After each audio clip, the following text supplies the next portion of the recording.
साजिरे हृदयी मंदिरे स्मराकारे.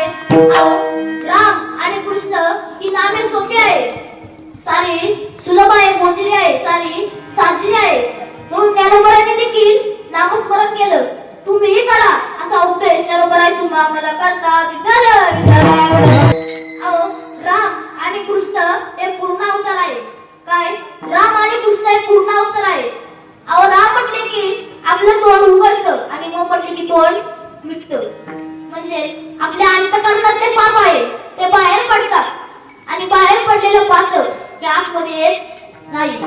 वास्तविक पाहिलं तर राम हा आपल्या देहातच आहे.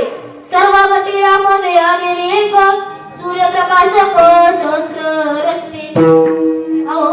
राम हे कुटुस्थ चैतन्य आहे. काय?